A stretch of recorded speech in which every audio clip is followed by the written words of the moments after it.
All right, guys, we might as well go ahead and get started here. Thank you all for coming out. My name is Bob Hoban. What we're going to talk about today is cannabis markets. In other words, what are some of the pillars or the basic components of a regulatory system? But not just a regulatory system that actually works. And as we know, as we sit here today in, February of 2023, the cannabis industry is on the decline in terms of its economics. It's not going to be that way forever, but it's a challenging environment. But the good news is this is all the sort of the first or second inning of the ball game, if you will, right? We're talking about an industry that is global in scope. That industry globally is worth $75 billion. $75 billion, about half of that, $35 billion, is attributable to North America, U.S., Canada. But the other half of that's kind of the rest of the world combined. And this is an important thing to understand what we're talking about. What are those regulatory models? What's going on out there in the world? How do you create a regulatory model that actually works and allows commerce to happen? Of course, here we are in Hawaii. We've got a medical marijuana program that's many years old. It's very, very strictly regulated. It's not loose at all. So what I'd like to focus on today when we talk about some of these things, and please, just if you have a question, just raise your hand and we'll sort of work it in. I want this to be as educational as it can for you guys, or at least just pull from experience. I've worked all over the world, and maybe that's a good place to start. I'm a lawyer. I write for Forbes. I have a podcast. I've been a CEO on an interim basis of 3 separate cannabis companies, 2 multi-state operators in the U.S., 1 international operator. When my clients had come in and bought a majority of these companies, I stepped in. They wanted somebody that knew the industry, that could put people that understood how to succeed in place. So I did that. I currently sit at Clark Hill. My office is in Denver. I lead a team of 100 of our 700 lawyers, 100 of those lawyers, all dedicated to the cannabis industry. So what's a cannabis lawyer do? Cannabis lawyer does a little bit of everything. As I mentioned, I understand the industry as well as my clients. I got to understand it more than most of my clients. We point guard a team of tax lawyers, IP lawyers, real estate lawyers, regulatory lawyers, litigation lawyers, and the like. My point is, that's what I do. That's my day job. I also have, by the way, just as a couple of notes, when I talk about the cannabis industry, I'm talking about cannabis the plant. You've got marijuana, and then you've got hemp. This is the cannabis industry. When we think about cannabis, sometimes because the word is maybe overused a little bit, because the stigma around the word marijuana, when you think about cannabis, sometimes you just think of marijuana. But cannabis is the plant, and it's got 2 distinct sectors. Those sectors are regulated vastly differently. We'll talk a little bit about that today. So you've got all of that going on. We've got a cannabis practice. I've got over 50 lawyers that do this every day, 100 lawyers total in my group. We work out of Mexico City and as far as Dublin, Ireland, where I'll be at the end of this month. Also founded a consulting firm called GPS, Gateway Proven Strategies. Again, I bring you this stuff up you're not just hearing from a lawyer who looked at the regulations for the first time. I've been doing this for 14 years. I've been doing it for a long time in this space across multiple states and multiple countries. In fact, I've written legislation for over 35 countries around the world. I write their laws. We create their frameworks, their regulations. We're working with German government right now and the Mexican government to figure out how do you create these regulations, but on the other end, so that there can actually be a business. And then this is the big rub, right?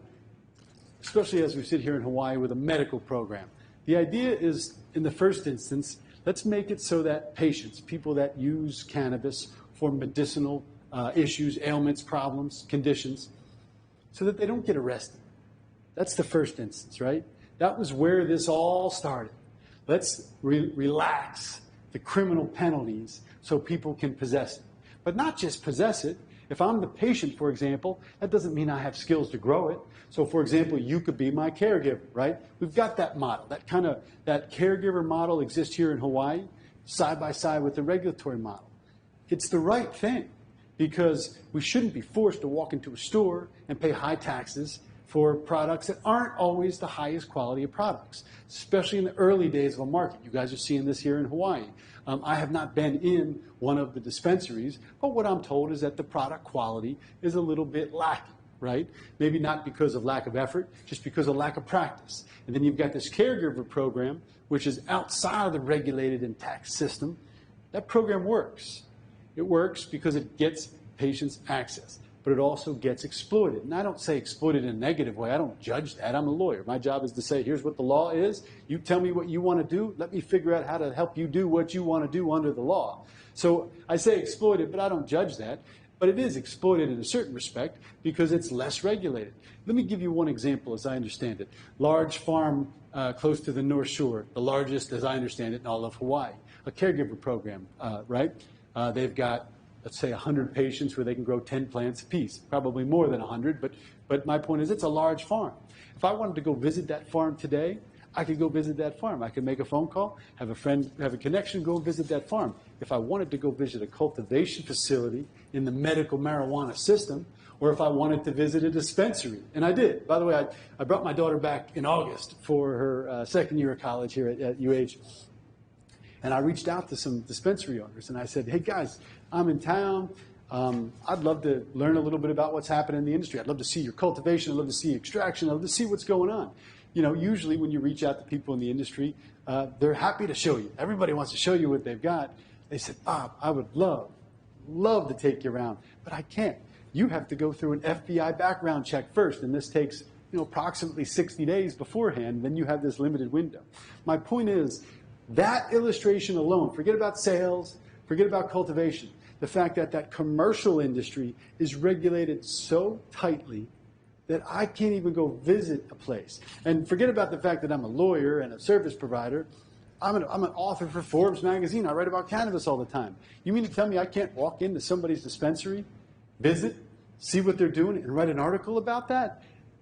That seems a little bit too regulated, a little bit too stringent for me, but I get it. Because especially conservative jurisdictions, they come out of the box very, very tightly. So then it's kind of what we'll talk about in the next little while is what are these evolving models of regulation. GPS was created because many of our clients said, we don't know how to source equipment for extraction. We don't know how to select cannabis genetics. I've got a guy who says he's got great varieties and great genetics, but I don't know whether they'll do well in climate X or Y or Z. So we help with complete company build-outs. The cool thing about GPS, and what I'm quite proud of, is we started to see this happening globally maybe 7 or 8 years ago. So what's happening in the U.S. is exciting, but what's happening globally, in my opinion, I talked about the numbers a minute ago, it's even more exciting because you're talking about international governments. In the face of the UN Convention, which effectively puts a box around all of this stuff and makes it very, very challenging. Although the United Nations did, in November of 2020, change the law a little bit. They haven't enacted it across the member nations, but they began for the first time ever to recognize medical marijuana. They said, this is a thing. This has to be treated separately and controlled separately than marijuana for recreational or adult use. The other thing they did in November of 2020 is they looked at CBD from hemp, and they said, this still fits into our industrial classification under the UN Convention. So that's important. It's really important when you talk about international, because the U.S., we're kind of full of ourselves a little bit, right? We've got the Controlled Substances Act. Everybody in the world looks at the Controlled Substances Act and says, whatever the U.S. does, we're going to follow it. Not always, but that's kind of how it works, right? Whereas the rest of the countries are really, really concerned about the UN Convention. Our job is, we think, the U.S.'s job, to create the Controlled Substances Act, and that's our obligation to the UN. All right? It's different points of view, different perspectives. But it's interesting to see how it develops. And working internationally is kind of fun. We created a company called C-Trust. It's a credit rating company for the cannabis industry. I'll talk about why that's important here in a minute. If you're interested and you like anything I have to say, we've got a podcast called The Hoban Minute. There's 200 episodes out there. They're 20 minutes in length. Interviews, commentary, really, really good stuff. We think it's been around for a while. I write for Forbes magazine. I'll write a column about what's happening here in Hawaii sometime in the next 3 or 4 weeks. And then there's my website, bobhoban.com. and we'll come back to the questions element in a minute. But I wrote some notes down after having breakfast with a couple people this morning. I had breakfast this morning with the executive director of the Cannabis Lobby Association, for lack of a better way to put it here, and a couple of politicians that were considering what's happening here. There's actually a committee hearing at the Capitol this morning to talk about some of these developments. So what do we have here? We've got recreational use in 21 states. So 21 U.S. states, in the face of federal illegality, have legalized for recreational use somehow, some way. Now, what's the difference, I would suggest, between recreational or adult use and a medical program that has a severe pain catch-all? And you've got that here in Hawaii. This is the loophole, if you will, that people drive a truck through. This is how Colorado started. This is how I go into European markets when I work for their governments and talk to them, because they say, our politicians, our people, they don't want to see adult use or recreational. It's too fast. They like medical. That's how the politicians have comfort and cover, and rightfully so. I mean, medical is it's a good goal, whereas sometimes you can't justify adult use or recreational use from a policy perspective. But if you have a catch-all, like severe pain. That's how Colorado got started. That's how many of these medical markets realize that there's a possibility to go to an adult use market. What do I mean by that?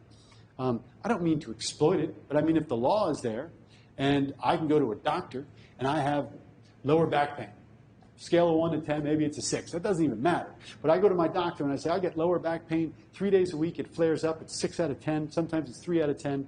That qualifies me under that severe pain catch-all to qualify for a medical marijuana card. When Colorado's numbers, and this was 10, 12 years ago, so it's ancient history in the cannabis world, but it's still relevant. When you have this notion that you can get 100,000 patients registered, 200,000 patients registered, that's when we started to see the commercial side of the industry pick up. Quality increased, businesses were run better, sales started, and we started to see more sales tax. Because at the end of the day, again, I believe in the plant deeply. I got into this industry because my mother was diagnosed with pancreatic cancer. She was told she had 6 months to live. This was in 2005. We helped her obtain cannabis. She quite literally would not smoke cannabis to save her life. She wasn't going to smoke anything. So my brother and I said, well, we can make some cookies or brownies and things like this, which we did, but that's hit or miss for anybody that knows that or has done that, right? This bite might send you to the moon. This bite just might make you yawn a little bit when you're making it yourself. That was not the experience for my mother. So we started to call caregivers. These were the days before dispensaries in Colorado. Caregiver networks online. Hey, man, wondering, my mother's a patient, wondering what you've got. I got the finest stuff in town. Meet me at the 7-Eleven. Okay, I'll keep your number, but that's not exactly what I'm looking for right now, right here. What else? Call the next person. My wife and I, we made these tinctures or these oils or these extracts. Those are the things that really helped. You know what actually helped in real time was they were called Chiba Chews. You may have heard Chiba Chews starting in Colorado. They're still around, but they're not as big of a brand. Say it again. I'm sorry. Oh, Chiba Chews. C-H-E-E-B-A. Chiba Chews. It's like a Tootsie Roll. So what the original Chiba Chew company would do is they would buy in bulk these Tootsie Rolls. They'd melt them in a big commercial kitchen, and they'd mix, quite literally by hand, the THC oil into it. So you didn't know also how much of that, you wouldn't put the whole Tootsie Roll in your mouth because there could be 100 milligrams. That was called the decadose.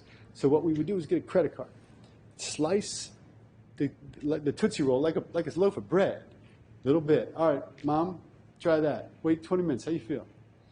Take one myself. I feel it. Do you feel it? So forth and so on, until we sort of got it in to that was our dose in those days.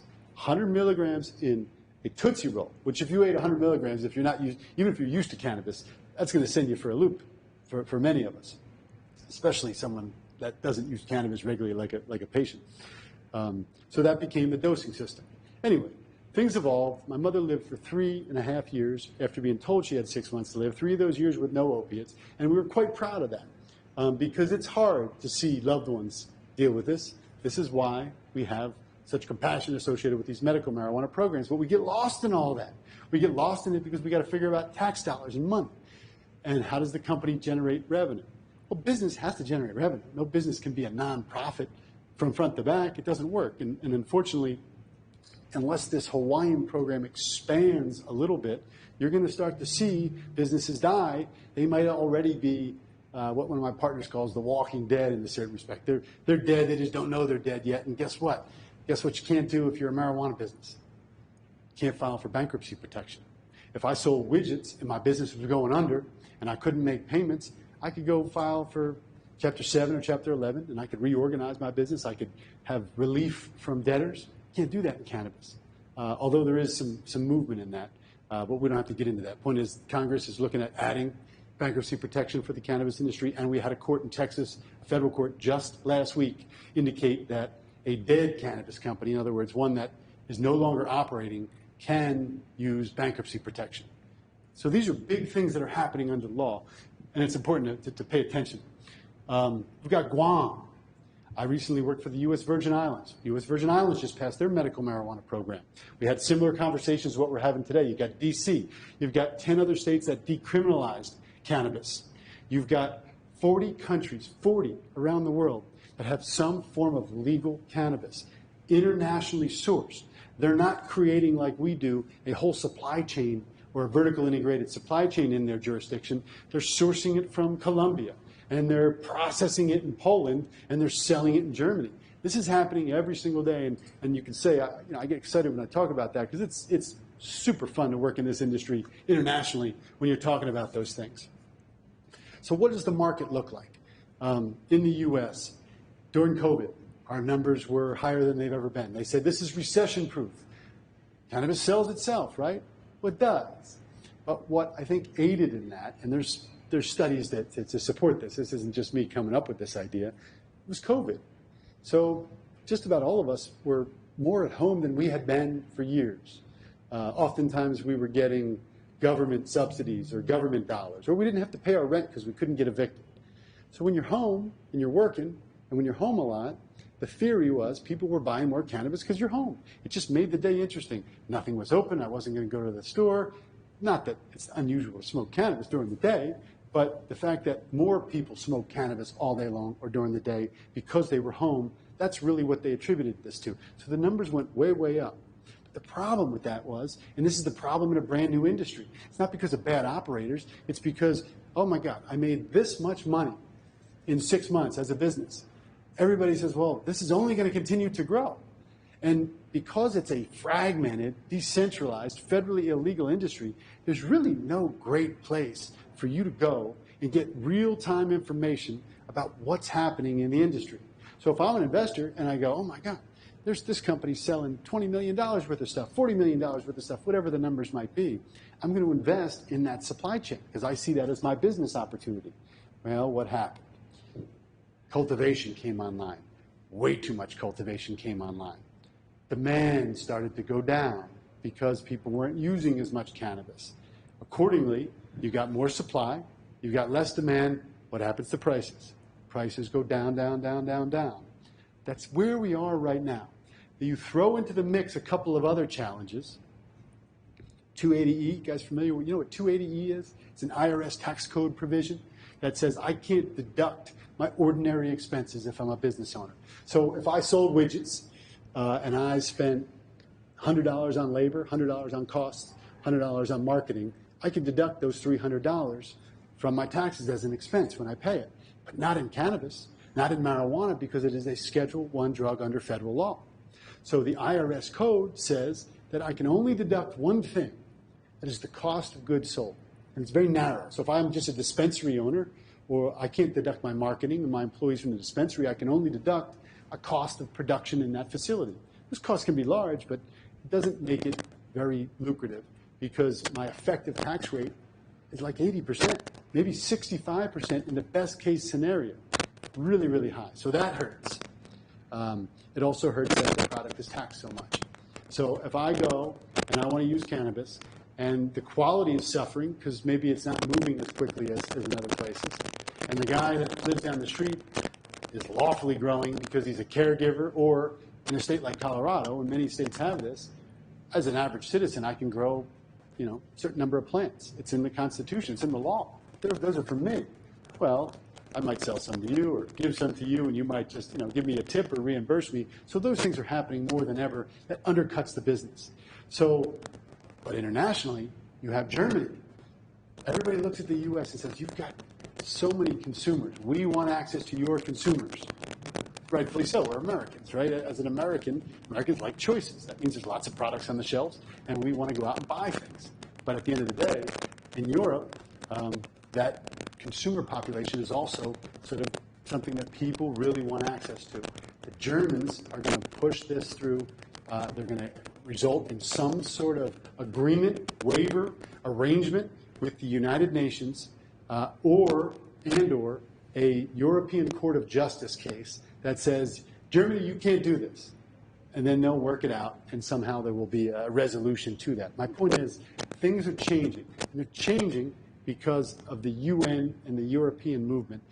And that's where all the investment dollars are. So for the first, call it 10 years of this industry, never have you seen so much investment go in, equity investment into a business that required such little due diligence and, frankly, returned such little revenue, such little money when it came down to it. So this is what we're seeing in real time, and this is why it's interesting as it relates. Why don't you guys come on in, have a seat, bring it in. By the way, I'll embarrass you. That is my daughter, by the way. So we're looking at the market conditions. The market's hard. How do you create that, what I'll say congruence, but what I mean by that is how do you create the balance between the regulations and the commercial activity? When we get, in just a little bit, I'll sort of make some suggestions on what Hawaii, I think, can do to change that. But at the end of the day, you've also got the hemp market. You guys heard of Delta 8, Delta 10, HHC? These are compounds that are derived from the hemp plant. They're intoxicating. Delta 9 is intoxicating by nature. We know that. That's the primary intoxicating compound in the marijuana plant. But when you have hemp and intoxicating compounds are coming off of hemp, does it compete with the licensed marijuana industry? The marijuana industry operators certainly think so. I think so too. But also, the data would suggest that it's a different consumer.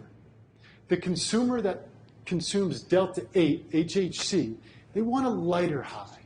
They want a high that is less paranoia-inducing. They want a glass of wine, not a shot of whiskey or Everclear, for lack of a better way to put it. So they are different consumers. And what I'm also told demographically is a lot of the people that purchase those products in states where there are marijuana businesses, they're above 50 years old. They don't want to walk into a dispensary. And they want that lighter effect, or at least in their heads. Whether it is actually lighter or not, that's another story for another day. But then what about markets where there's no marijuana industry? There's no marijuana business that's regulated. I call this red state weed. This is red state weed, guys. If you take Delta 9 out of hemp, like we see out on the floor out there, they're being sold in places like Tennessee. If you go to Nashville, Tennessee, it is the freest cannabis market in the entire country. It's not overtaxed and overregulated like a dispensary system, medical or adult use. But I can walk into a dab bar, I can walk into a store, and I can buy high THCA flower, which what happens to THCA when I heat it? Turns into THC. So in other words, they're calling it hemp flower because the Delta 9 is below 0.3% at the outset, but it's got 28% THCA. And the conversion, so it's a hemp plant because the Delta 9 is 0.3%, but I've got 28% THCA, and I smoke that. All that THCA converts technically at 88%. So 88% of it, or 87.7% of it, turns into THC Delta 9 THC, so it produces a high. So these are some of the quote-unquote loopholes that you see with hemp. I thought that this stuff was a flash in the pan. I didn't think this stuff was going to survive, right? I thought that, the government's going to shut this down. But it is really red state weed because we don't think we're going to see dispensaries in these conservative jurisdictions. They don't want dispensaries. Their commissioner of ag in Tennessee is proud that his farmers that grow hemp have more outlets to sell their products into. You and I could walk into a restaurant in Nashville, Tennessee. It's called Buds and Brews. We could sit down. There's a family sitting at the table next to us, and we can order 10 to 25 milligrams of D9 THC sauce on top of whatever we're eating that day. In a restaurant, in a red state, made from hemp, and that's the cover. So these are the challenges, because the marijuana system is a 10-year-old system. And in the marijuana industry, every year is like a dog year. It's like 7 years. It grinds the heck out of you. Talk to any of the operators out there in any state. I'm the lawyer, so I get to hear the stories and be on the outside. I'm not always in the trenches. But those guys are hustling their butts off and trying to make ends meet. And then you have this thing making it more difficult. And then you have the economic conditions. So what's the future of cannabis regulation? It's probably a mix of all of the above.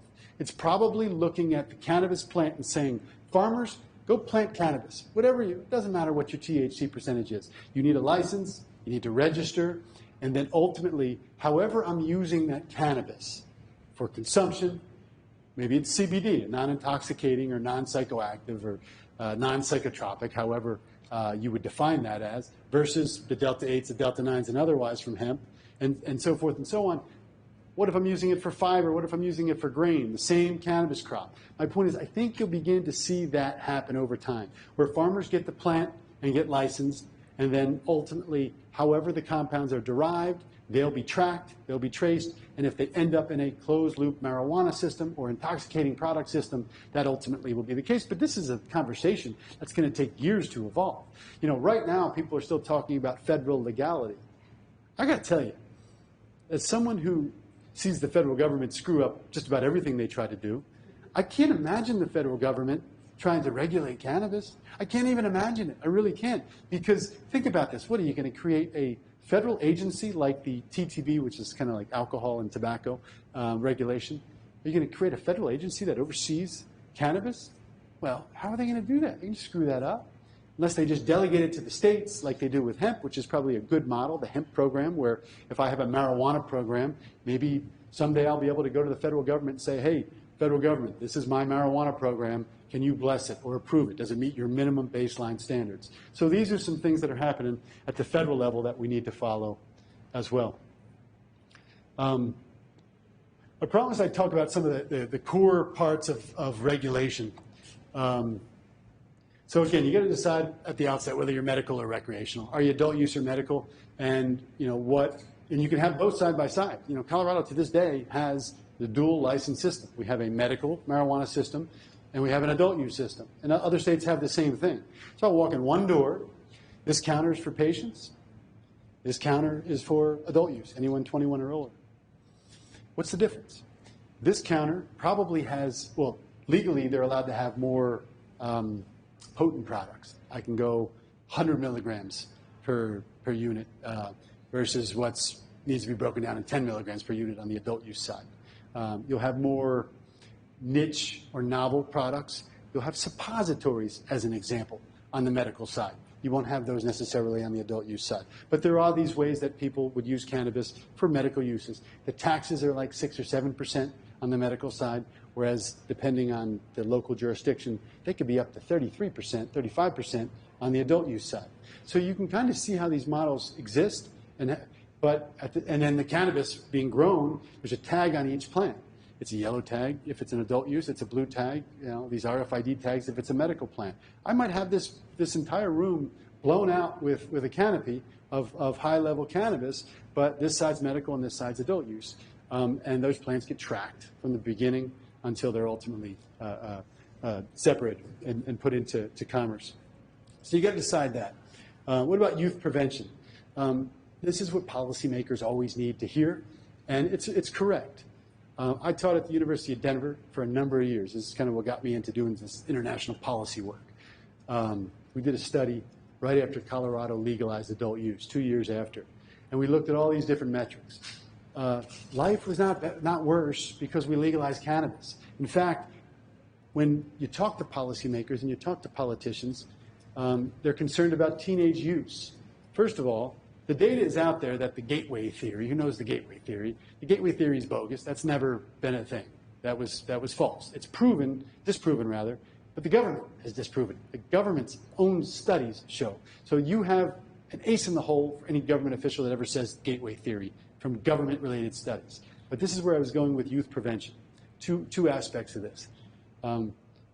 In Colorado, in other states that had adult use, did teen use go up? No, it actually goes down in some states a little bit, but it usually stays about the same. Some people explain that, well, nobody wants to do what their parents are doing, right? If my parents are consuming cannabis, then that's not cool, so I'm not going to consume cannabis, and maybe that causes the number to go down a little bit. So that's one. Number two, you still see access. It's access issues. Teenager can't walk into a dispensary and buy a product. It's not easy to do what they call looping, meaning somebody else goes into the store, buys a bunch of cannabis, goes and sells it out in the street. The government tracks those things. So youth prevention is an issue. It's an important issue because some of the tax dollars need to be specifically earmarked for youth prevention. Now, what they did in Colorado was bad. They started in Colorado with, they said, don't be a lab rat. This was the campaign. Now Senator, former Governor John Hickenlooper. They put cages on the street, cages, and said, don't be a lab rat. And there was a little QR code you scanned on it. What does this mean? Well, in other words, don't just start using cannabis because we don't know what it's going to do to people. It's as if cannabis just came out of nowhere. It wasn't being used for millennia before we legalized it, right? But that was the wrong campaign. That failed miserably. That was the government's initial gut reaction, though, is let's scare people. Maybe that was their way of sort of saying, be real careful about what you put into your body, but it wasn't done correctly. And so now we see the campaigns from the government change a little bit, and those campaigns are important, and we can't minimize those, but we also have to do it right and send out the right messaging. So dollars should be earmarked for that. Edibles. How do you regulate edibles? Some states, some jurisdictions don't even allow edibles presently. But how do you regulate that? You know, in Colorado, I was talking about that Chiba Chew scenario earlier, 100 milligrams. 100 milligrams is something small is the wrong answer. We learned that the hard way in Colorado. There were two very close in time instances where one kid came down from the state of Wyoming to our north. He had eaten some edibles. From what I read, this kid was maybe also on some other mental health related medicines, but he took the product, got way too high, jumped off of a balcony at a hotel, died. Of course, what happens in the news? That's blamed on the edibles. A couple of days later, literally a couple of days later, his husband killed his wife, killed himself, and they determined in the autopsy that he had some crazy hundreds of milligrams of THC in the system. Those are bad things, but this is the beauty of regulations, in my opinion. All right, so I have a regulation. People are doing things after consuming these, whether it's exactly apples to apples or A plus B equals C kind of thing, or it just happened and we need to address it. So regulations were able to change. We didn't have to wait for the legislature to come into power again and have its session. They were able to have an emergency rulemaking session. And they said in that session, give us input, give us feedback. How do we fix this?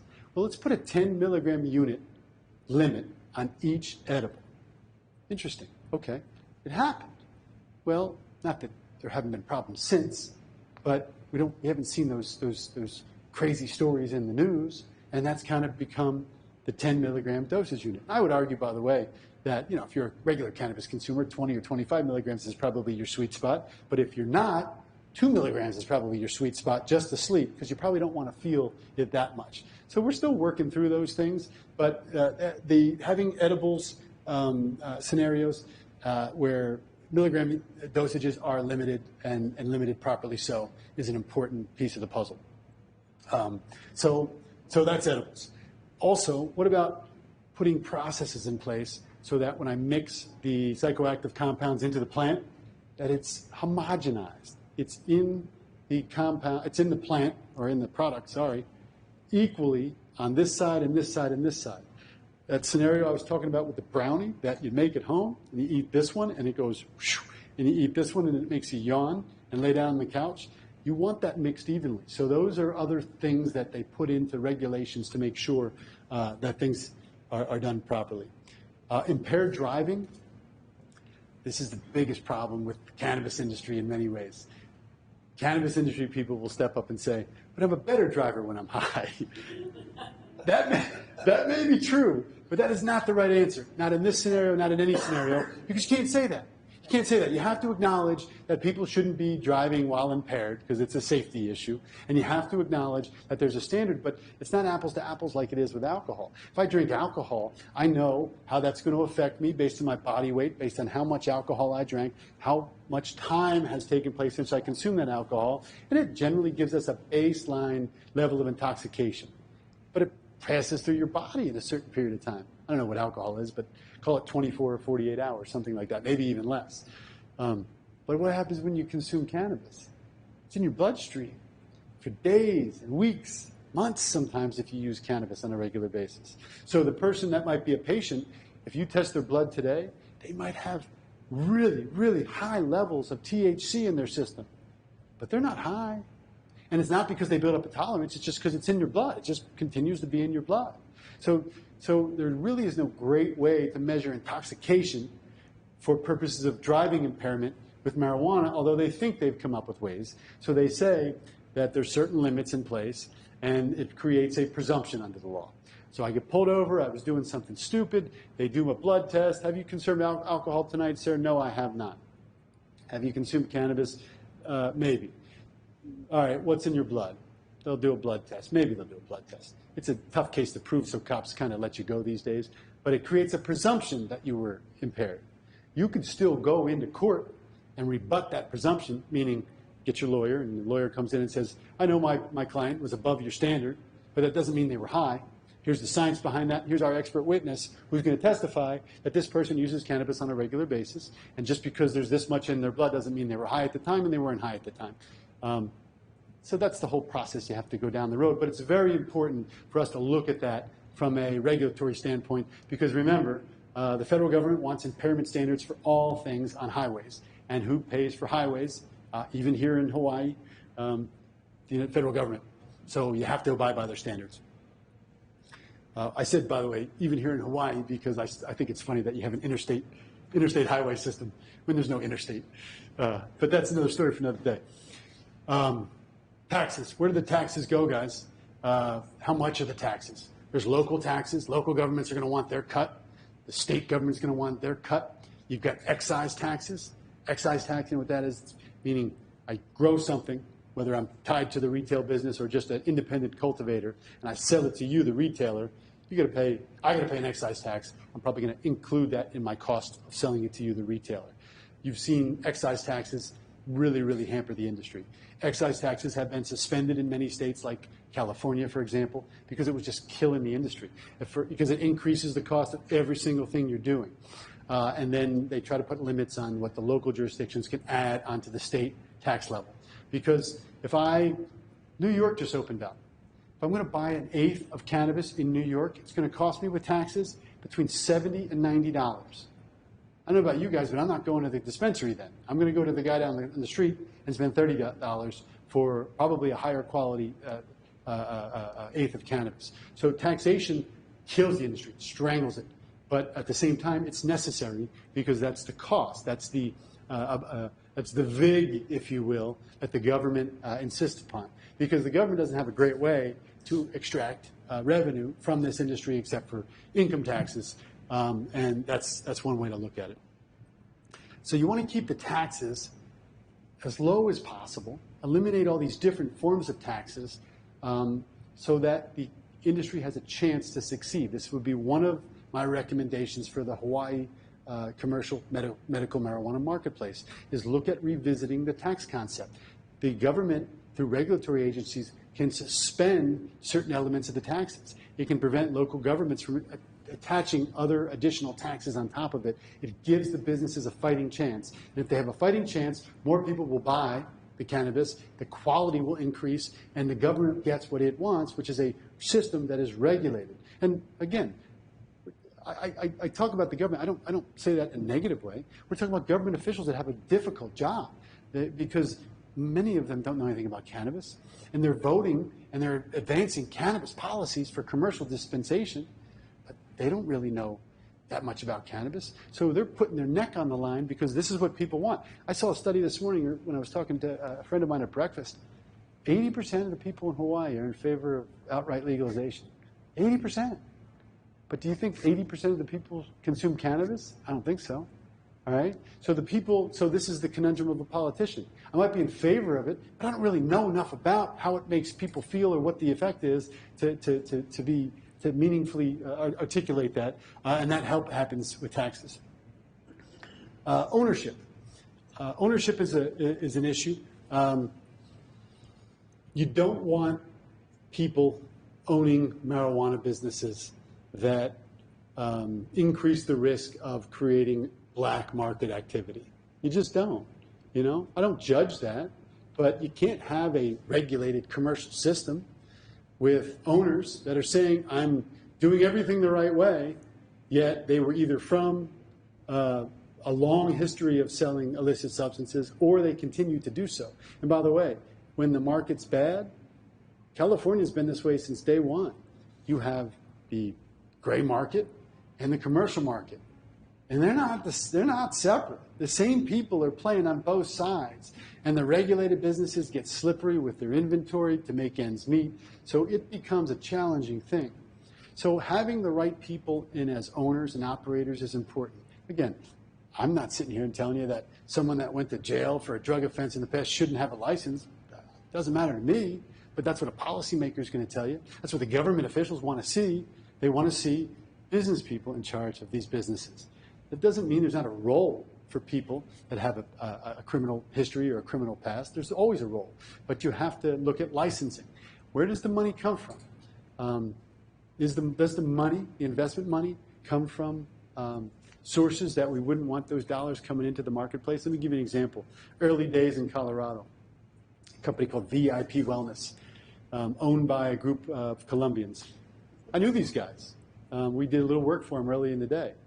Great guys, smart guys. They weren't involved in anything else. They weren't, but they were Colombians, and they were on the internet taking pictures of themselves with weapons and things. Just, I don't know, just family, friends, whatever. Nothing really serious.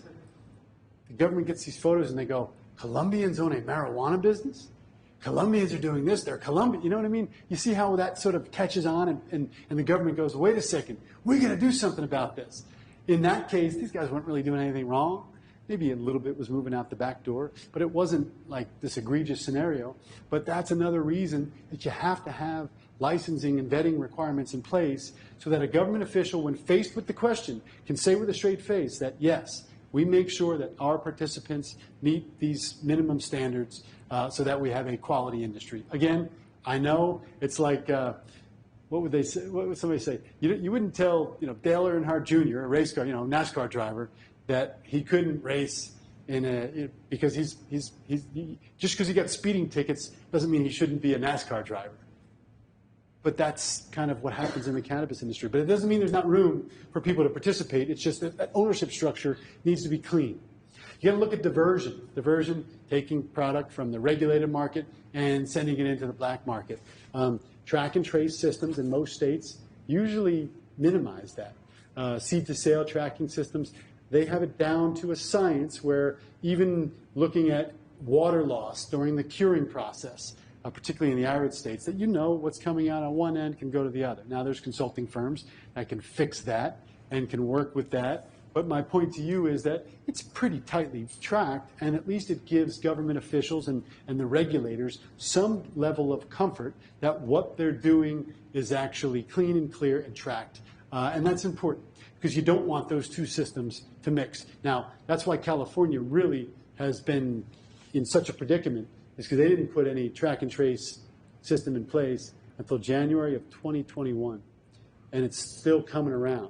So it's still really easy to have a license, blow it out with cultivation and extraction, and to move that product into the black market because there's some slipperiness there. I wouldn't say it's tolerated because it's not tolerated, but it's accepted because there's no other way to enforce against it. It's such a big state, 44 million people and all.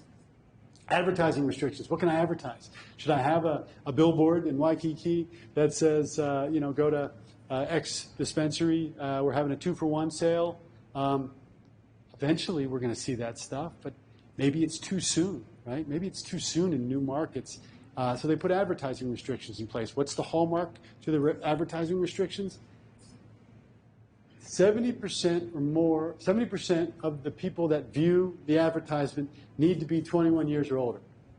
How the heck do you measure that, right? Well, you get the publication data if it's a magazine. If it's a website, you try to put these gateway limitations in place so that people ultimately can sell and advertise cannabis, but it doesn't get into the hands or the eyes of children. So advertising limitations are important and increasingly so, but it also is what puts a noose around the neck of the businesses. Because if I can't advertise where I am and what I'm doing in a giveaway or a visitor or a new product in place, like other businesses, then I really have a challenge getting my message out there. Safety, FDA-related issues, recall issues. We see recalls in Colorado and other state markets. Again, my team works all over the country. We see recalls all the time.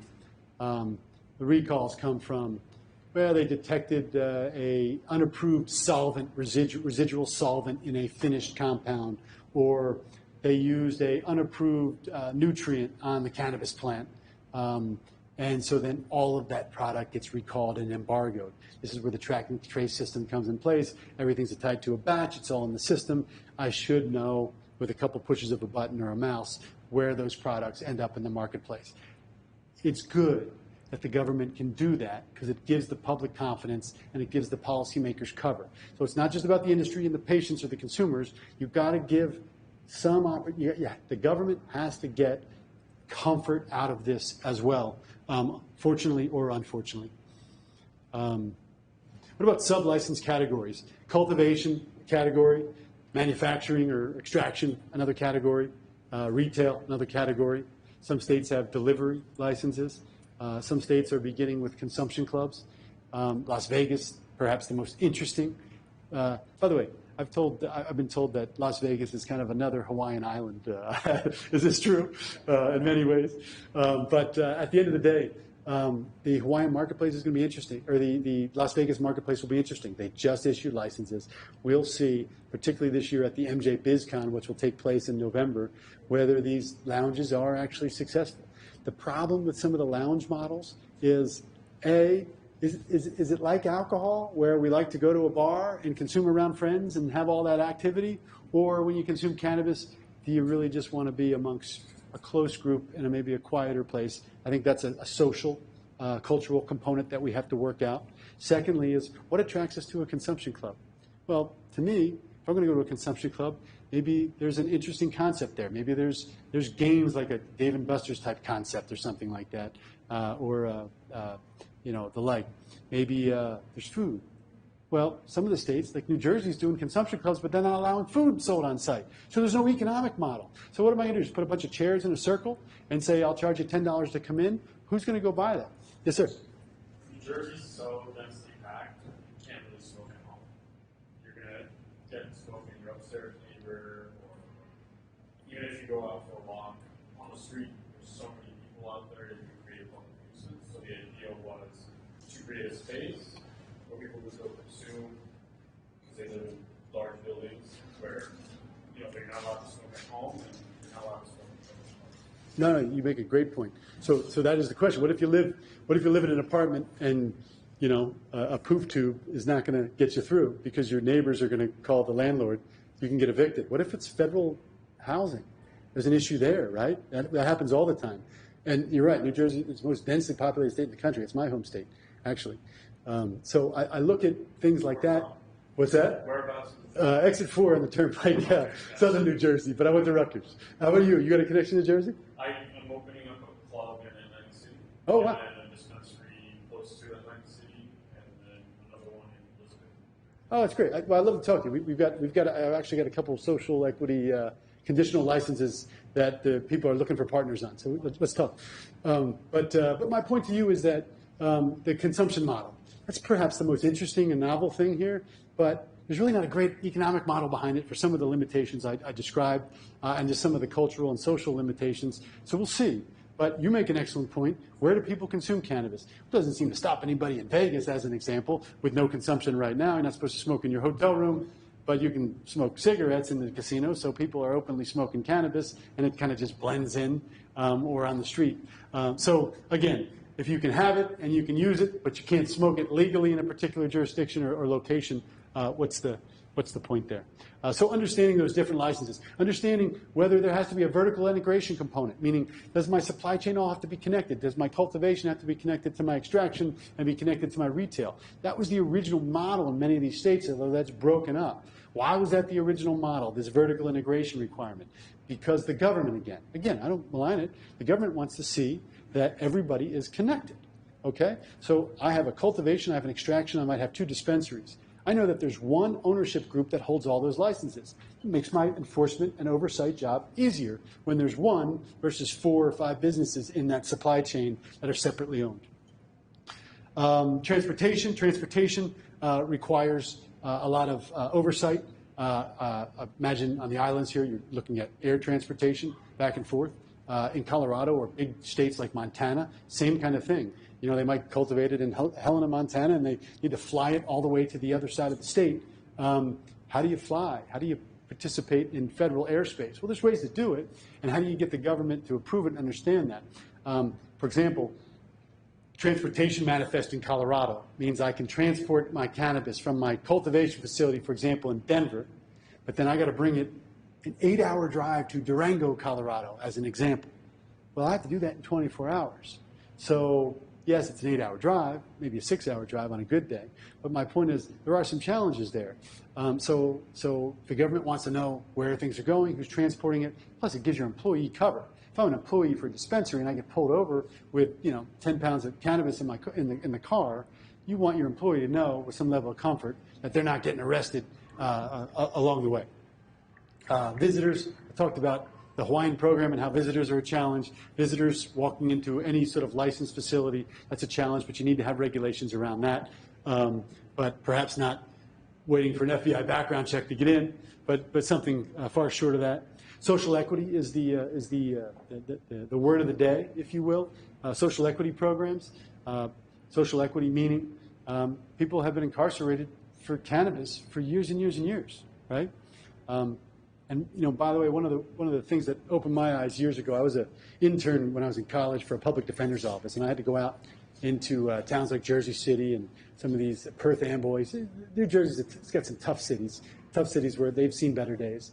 And I see some of these kids that I was going that maybe got possession of cannabis or possession of a little bit of cocaine or whatever the case might be, and I realized the reason I went to college is because I was able to take college loans out in my name.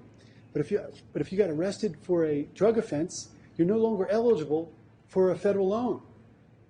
So think of all these kids, primarily people of color in these underserved communities that can't even get a loan or even have a chance to go to college because when they were 13 or 12, they got caught with a little bit of cannabis. So this is the cycle.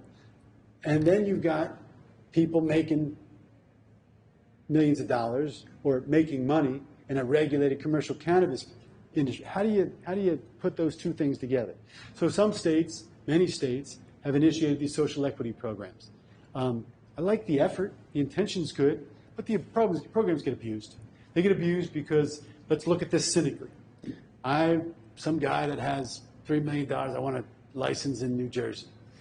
I just need to find somebody that qualifies. A person of color, a person maybe that has a criminal record. There's a list of everything that qualifies as a social equity. So I just need to find that person and make a deal with that person. It doesn't mean that that person's actually going to, get an advantage or sort of be equalized under the law for the problems that have affected their community with cannabis and drugs previously. So it gets abused a little bit. The New York system, which is new, might be the best system out there in terms of addressing social equity for those reasons, because it really does require that those people be built into the fabric of the business, not just get a license, here's your money, I'll see you later, because that's how it happened.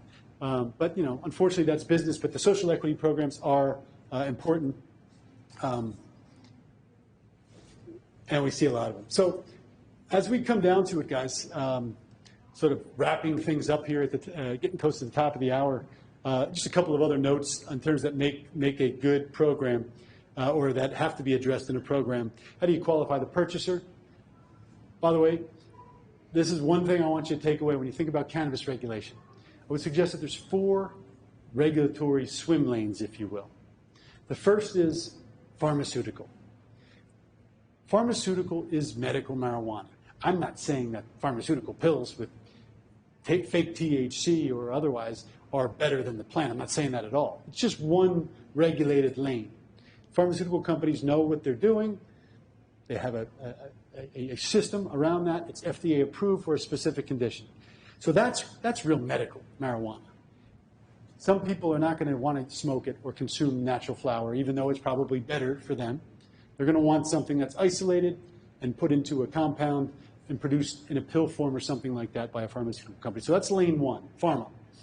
Lane two of the four, wellness products, nutraceuticals, primarily non-intoxicating products, primarily from the hemp plant, CBN, CBD, so forth and so on. Things that provide therapeutic benefit but don't necessarily get you high, for lack of a better way to put it. We see those things regulated. That also includes, by the way, hemp grain for protein and other products from the hemp plant or the cannabis plant that are non-intoxicating. So that's two. Three, industrial uses. Kind of speaks for itself, right? Industrial uses. I want to make fuel. I want to make plastic. I want to make building materials. I want to use it for things other than consuming it. The fourth lane, and this is where I just want you to really take this away. What we're talking about, whether you call it medical or adult use cannabis, it's really just over-the-counter cannabis. It's OTC cannabis. What qualifies the purchaser to walk in the door? In some states, you have to have a medical condition with a medical card. In some states, you have to be 21. Some states, you have to be 18. What qualifies that purchaser to walk in the door? Medical cannabis in the U.S. isn't really medical cannabis. I'm not for a second debating that medical efficacy of the plant. We all know that this is real. What I am saying, though, is medical marijuana doesn't mean medical. Medical marijuana means that's how you qualify those purchasers to walk in the door and buy that product. So when you talk about medical marijuana, even in here in Hawaii, it's really just an over-the-counter commercial system. It's just you qualify the purchaser based on a physical condition because of the political implications of that. You know, I don't understand. I don't know politics in Hawaii, not even a little bit. But my point to you is that's how it's palatable to politicians that push it forward. This is the thing in Europe, for example. They have medical marijuana. Their medical marijuana is different. It's different because it's actually done with researchers. It's actually done with large companies that are trying to produce formulations. So think of our pharmaceutical companies, which again, we don't want them to own this industry, but they're going to participate anyway. That's that first lane. In Europe and some other places, when you talk about medical marijuana, it's really medical. It goes through that medical regimented process. So if you think about it through those four lanes, and especially if you're an investor or an operator or you have plans to do something with your business, know which lane you're trying to get into or focus into. Because right now, they're all separated. And they're all regulated very, very differently in different places around the world. So I appreciate the time. It's been a nice conversation. We've got a couple more minutes. Any questions at all? Any thoughts at all? Yeah. I have a question. Going forward, in the next couple of years, I'm going to make the assumption that we're going to deschedule, which is going to make all this legalization talk moot. When we do that, and cannabis then becomes a substance that we need to regulate differently, I'm a nutritionist. I work with the shea. I'm also an herbalist, so I work with the shea a lot. Do you think we're going to be seeing that cannabis roll into that supplemental world? It almost has to. It has. That's what I think too. Is it has to. For other than smokable product, right? If I'm selling a flower, in theory, selling a flower is almost like the alcohol system, which exists outside of our food, drug, and cosmetic system. Alcohol is treated separately. It's not a food, but it's also not a scheduled substance. So I think flower probably ends up in an alcohol-like category. But if I'm going to put it into products, then you're going to have to involve supplement rules, as you point out, like the shea, at the state level. But we really haven't gotten there yet. I think the closest thing we're going to see as a test case to that is we saw just a week ago the FDA said, we don't know how to regulate CBD. Congress, help us. Yeah. Which, by the way, for those of us that know the Food, Drug, and Cosmetic Act, that was never a surprise. This was always going to be the way it was. It was just, it alarmed everybody because the two former FDA commissioners had said, yeah, we're going to create a pathway for this stuff. Well, there's no leadership suggesting that now, so there's a void, so the FDA says, Congress, bail us out. That's going to be a model, I think, to see how we're going to regulate those cannabinoids, maybe even the intoxicating cannabinoids from the hemp plant. That'll probably pave the path for, to your point, how you're going to see this stuff regulated in the future. So, anybody else? Guys, it's been a pleasure. Tomorrow, oh yeah, if you got a question, go for it. Well, I don't know if you discussed this before, but I mean, Hawaii had a medical license around in 2015, paint licenses, I believe they're all working, integrated, they're allowed to open 2 dispensaries. I believe the guy that's here has 3 around here. When's the next round? It's been almost 7 years. Right? Do you think there'll be another medical round before they do adult use licensing? But even if there was another round, let's say there was 10 licenses available today, who's going to apply for them? Nobody makes any money. You have to have real policy change and interpretation here. Now, you got a new governor. The governor, prior to getting elected, did say that he's a doctor. He understands the science behind this, right? So, and from what I was told at breakfast this morning, he talked on the campaign trail about opening up the program a little bit.